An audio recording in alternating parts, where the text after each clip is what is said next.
నమస్తే.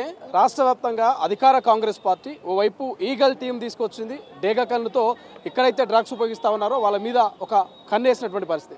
సామాన్యులు కాదు, ఒక ప్రజాప్రతినిధులే ఇవాళ డ్రగ్స్ తీసుకుంటూ పాజిటివ్ వచ్చినటువంటి పరిస్థితి. సో పైలట్ రోహిత్ రెడ్డికి సంబంధించి మాజీ ఎమ్మెల్యేకు పాజిటివ్ వచ్చింది. మాట్లాడే ప్రయత్నం చేద్దాం. ఎమ్మెల్సీ బల్మూర్ వెంకట్నారు. సో ఒక ప్రజాప్రతినిధి ప్రజలకు చెప్పాల్సినటువంటి అవసరం ఉంది.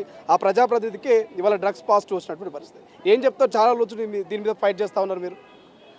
తెలంగాణ రాష్ట్రాన్ని డ్రగ్స్ రహితంగా రాష్ట్రంగా తీర్చిదిద్దాలన్న ఒక ఉద్దేశంతో ఈగలను ఒక సంస్థను తీసుకొని వచ్చి 10 ఏళ్ళు బీఆర్ఎస్ పార్టీ మొత్తం కూడా దీన్ని సంస్థలన్నింటినీ కూడా నీరుగారు చేస్తే బాధ్యతతోటి తెలంగాణ రాష్ట్రం రేపు భావి భారత పౌరులని ఈ యొక్క డ్రగ్స్ నషాకెళ్ళి విముక్తి చేయాలి, దీన్ని ఎంకరేజ్ చేయకుండా అరికట్టాలని చెప్పి రేవంత్ రెడ్డి గారు కృషి చేస్తుంటే ప్రధాన ప్రతిపక్ష పార్టీగా ఉన్న బీఆర్ఎస్ పార్టీ కేసీఆర్ గారి తనయుడు మాజీ ముఖ్యమంత్రి తనయుడు కేటీఆర్ తన సన్నిహితులు తన కుటుంబ సభ్యులు పదే ఈ డ్రగ్స్ కల్చర్స్ వంటి ఈవెంట్స్ని ప్రమోట్ చేస్తారు తెలంగాణ రాష్ట్రంలో. దానిపైన స్పందించాల్సిన తాను స్పందించకుండా వాళ్ళని ప్రొటెక్ట్ చేసే ప్రయత్నం చేస్తుండ. అంటే తనకున్న ఒక అలవాటులే అందరు కూడా ఉన్నాయి, దాంట్లో తప్పైందని చెప్పి బహుశా తను భావిస్తున్నట్టుండు. దానికే మేము కేటీఆర్ గారు కూడా మళ్ళీ వైట్ ఛాలెంజ్ టెస్ట్కి డిమాండ్ చేస్తున్నాము.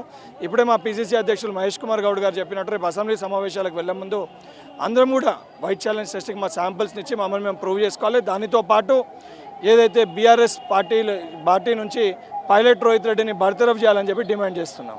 అంటే కేటీఆర్ కూడా అక్కడికి వెళ్ళాల్సిందంటూ మీరు కామెంట్ చేసి ఇంతకుముందే. సో నిజమేనా? సరైనటువంటి సమాచారమా, లేకపోతే జస్ట్ బటగాల్సి బదలాం చేసే ప్రయత్నం అధికార కాంగ్రెస్ పార్టీ? ఏమో మళ్ళీ నిన్న దావత్ అయితే గంగుల కమలాకర్ గారి ఒక కొడుకు ఎంగేజ్మెంట్కి మేము కూడా వెళ్ళినాం. అక్కడ కేటీఆర్ వచ్చిండు. హుట్టిన ఫంక్షన్కి వచ్చి ఇమ్మీడియట్గా అక్కడికి వెళ్ళే ప్రయత్నం చేసిండు. ఇంత ఫాస్ట్గా ఎందుకు వెళ్తుండో అనుకున్నా. బహుశా ఈ దావత్కే వెళ్దామని అనుకుంటేమో దారి మధ్యలో ఇన్ఫర్మేషన్ రాగానే మెసేజ్ రాగానే మళ్ళీ దారి మళ్లించుకొని ఇంటికి వెళ్ళిపోయినట్టుండు. ఆ కోణంలో కూడా ఏదైతే పోలీస్ అధికారులు ఎంక్వైరీ చేయాలి, ఫోన్స్ను కూడా ట్యాప్ చేయాలి. ఆ టైంలో ఫోన్స్ ఎవరు చేసారో ట్రాకింగ్, అంటే ఎవరి కాల్ ఎవరికి చేసారు, ఎవరెవరితో మాట్లాడినరు, ఆ టైంలో ఎవరెవరితో మాట్లాడినరు, ఎవరెవరికి దీంతో కనెక్షన్ ఉంది, ఎవరెవరు ఆ పార్టీకి వద్దామని అనుకోరు, ఆ కోణంలో కూడా ఎంక్వైరీ చేయాలని చెప్పి పోలీస్ శాఖకు నేను డిమాండ్ చేస్తున్నాను. గతంలో కేదార్కి సంబంధించి మరణం మీద కూడా కొంత పైలట్ రోహిత్ రెడ్డికి ఈయనకు దగ్గర సంబంధాలు ఉన్నట్టుగా కొంత వార్తా కథనాలు వచ్చినటువంటి పరిస్థితి. ఏం చెప్తారు ఆ కేసుకు సంబంధించి, ఇప్పుడు ఈ డ్రగ్స్ పాజిటివ్కి సంబంధించి? ఇప్పుడు కేదార్ తోటే పైలట్ రోహిత్ రెడ్డికి సాన్నిహిత్య సంబంధాలు ఉన్నాయని చెప్పి అనేక ప్రోగ్రాంలు అనేక ఫంక్షన్లు కేటీఆర్ గారు కూడా స్వయంగా కేదార్ తోటి అటెండ్ అయ్యారు సాన్నిహితులు అని చెప్పి జగమెరిగిన సత్యం అందరు కూడా తెలుసు. కేదార్ ఆత్మహత్యనో హత్యనో జరిగిన రోజు, అది ఆత్మహత్యనో హత్యనో ఇంక ఎంక్వైరీలో తేలాల్సి ఉంది. అది అయిన రోజు కూడా పైలట్ రోహిత్ రెడ్డి అక్కడే ఉండే ముందు రోజు రాత్రి అనే ఒక అనుమానాలు కూడా ఉన్నాయి. ఎందుకంటే వాస్తవానికి అప్పుడు పైలట్ రోహిత్ రెడ్డి దుబాయ్లోనే ఉండే, అండ్ బీఆర్ఎస్ పార్టీ కొంతమంది ఎమ్మెల్యేలు కూడా దుబాయ్లో రోహిత్ రెడ్డి తోటి ఉండే. దానిపైన ఇప్పటివరకు ఎంక్వైరీ జరుగుతుంది. కేటీఆర్ ఏ రకంగా కూడా స్పందించలే. గతంలో కూడా కేటీఆర్ బొమ్మడిది ఒక ఫంక్షన్లో ఒక వ్యక్తికి డ్రగ్స్ పాజిటివ్ టెస్ట్ అయింది. నిన్న ఇంకా ఘోరంగా స్వయం పైలట్ రోహిత్ రెడ్డి డ్రగ్స్ పాజిటివ్గా టెస్ట్ చేయబడ్డాడు. ఇప్పటి వరకు కూడా కేటీఆర్ దీనిపైన స్పందిస్తలేడంటే నాకు అనుమానాలు ఉన్నాయి. బీఆర్ఎస్ పార్టీ నాయకులే డ్రగ్ డీలర్లుగా మారిరేమో. ఆ కోణంలో కూడా వీళ్ళందరిపైన ఎంక్వైరీ చేపట్టాలి. ఎవరిపైన అయితే అనుమానాలు ఉన్నాయో వాళ్ళందరిపైన కూడా ఎంక్వైరీ చేపట్టి వీళ్ళందరినీ కూడా కఠినంగా శిక్షించాలని చెప్పి మీ ద్వారా గౌరవ ముఖ్యమంత్రి గారు కూడా విజ్ఞప్తి చేస్తారు. గతంలో అసెంబ్లీ సాక్షిగా బీఆర్ఎస్ నేతలు కామెంట్ చేశారు. కాంగ్రెస్ పార్టీలో కొంతమంది నేతలు మద్యం సేవించి అసెంబ్లీకి వచ్చి మాట్లాడుతూ ఉన్నారు, టెస్ట్ చేసి లోపలికి పంపించాలనే కామెంట్ కూడా చేశారు. రేపేమో మీరు డ్రగ్ టెస్ట్ చేయబోతున్నట్టుగా తెలుస్తోంది. సో ఎట్లా చూస్తారు దీన్ని? అంటే చెయ్యాల్సిన పరిస్థితి ఈరోజు తీసుకొని వచ్చింది. మా పైన వాళ్ళు ఆరోపణలు చేశారు, వాళ్ళపైన ఈరోజు ఆధారాలతో సహా రుజువైంది. ఆధారాలతో సహా రుజువైనప్పుడు వాళ్ళే బాధ్యత వహించి ఇది చేయడానికి మేము సిద్ధంగా ఉన్నాం, చేసుకోనికి మేము సిద్ధంగా ఉన్నామని స్పందించాల్సిన బాధ్యత వాళ్ళపైన ఉంటుంది. స్పందించక నిన్న రాత్రి జరిగితే సుమారు 12 గంటల వరకు ఇప్పటివరకు బీఆర్ఎస్ పార్టీ మౌనంగా ఉంది ఈ విషయం పైన అంటే చాలా క్లియర్ కట్గా స్పష్టంగా మనకు అర్థమవుతుంది.